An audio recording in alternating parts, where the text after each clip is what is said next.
सभी को नमस्कार। मैं राजकुमार विश्वकर्मा। धीरे धीरे जिस तरह वक्त बदलता जा रहा है और उस बदलते वक्त के साथ कहीं ना कहीं पर एक वीरानापन जो हमें देखने को मिल रहा है धीरे धीरे करके, ख़ास तौर पर उन खदानों की मैं बात कर रहा हूँ जहाँ पर कभी कई लोगों का रोजी रोजगार चलता था। मैं बात कर रहा हूँ हरद ओसियम की, जोगना कोतमा क्षेत्र का वो हिस्सा जहाँ पर इस तरह का वीराना कभी नहीं होता था। लेकिन आज जिस वीराने को हम देख रहे हैं, चारों तरफ एकदम टूट फूट की स्थिति। यहाँ पर यह देखा जाता है कि जहाँ कभी कार्यालय हुआ करते थे, सिक्योरिटी गार्ड होते थे, यहाँ तक कि विगत कुछ वर्षों पहले एक शिलान्यास किया जाता है जिसमें विश्व पर्यावरण दिवस के दिन शिलान्यास किया जाता है और यह बात कही जाती है कि इस खदान को जो है, इस ओपन कास्ट माइंस को फिर से शुरू किया जाएगा और लोगों को रोजगार मिल सके।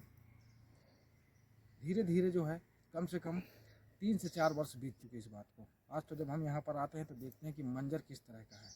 चारों तरफ की जो स्थिति है सब आपके सामने है। अब आप देखिए कि कैसी टूट फूट की स्थिति है, क्या है, सब कुछ आपके सामने है। पूरा खंडहर जैसी स्थिति में जो है आज ये ओसियम है। तो आखिर ऐसा क्यों है?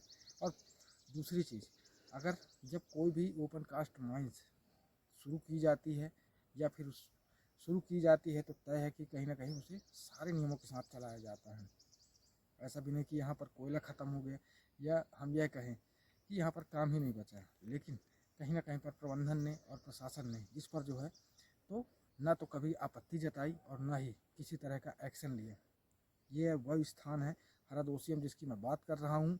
आपको बता दूँ कि यहाँ हर वर्ष कई लोग जान से जाते ही जाते हैं, क्योंकि कोयला चोरी करते वक्त जिस खदान की में आज वीराना जो देखने को मिल रहा है, वहाँ पर क्या स्थिति बनी हुई है, आखिर क्यों लोग मर रहे हैं। तो कहीं ना कहीं पर यह बात तो तय है कि अगर यह खदान चालू होती या फिर से शुरू कर दी जाती तो कहीं ना कहीं पर 2 साल 4 साल 5 साल का एक रोज़गार चलता रहता। वैसे भी धीरे धीरे करके जो है तो सारी चीज़ें निजीकरण की ओर चल पड़ी हैं। निजीकरण जहाँ पर ठेका मजदूर, ठेकेदारी और कहा जाए कि तानाशाह, यही सारी चीज़ें चल रही हैं। तो कहीं ना कहीं पर इस सब सिस्टम के खिलाफ थोड़ा सा काम करने की आवश्यकता थी और साथ ही इस माइंस को फिर से शुरू करने की।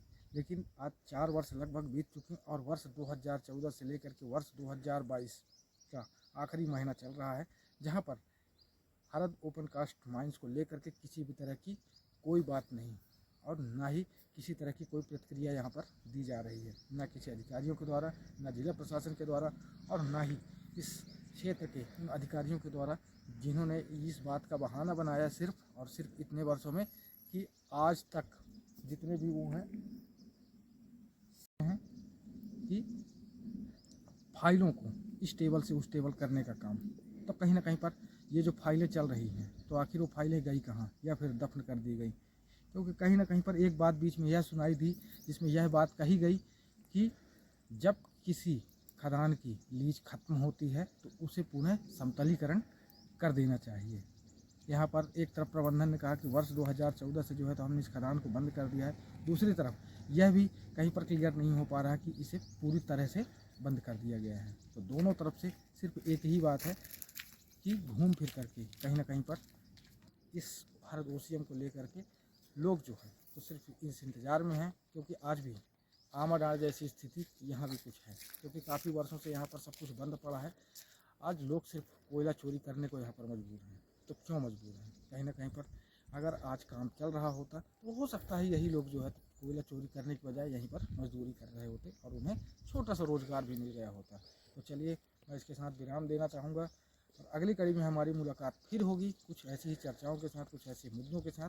तो रही बात हरद ओपन कास्ट माइंस की, तो मुझे लगता है कि या तो इसी प्रबंधन को जो है तो पूरी तरह से बंद कर देना चाहिए, समतलीकरण कर देना चाहिए, और अगर नहीं कर रहे हैं तो इसे एक बार फिर से पुनः चालू कर देना चाहिए। क्योंकि आज से 4 वर्ष पहले जिस शिलान्यास की बात कर रहा हूँ, लोगों ने यहाँ के पत्थर तक को उखाड़ दिया। यहाँ पर कबाड़ चोरी के मामले लगातार तेज़ी से बढ़े, हर चीज़ हो रही है, लेकिन यह हरद ओपन कास्ट माइंस की शुरुआत बस नहीं हो रही है। तो चलिए, अगली कड़ी में हमारी मुलाकात फिर होगी। मैं राजकुमार विश्वकर्मा, धन्यवाद।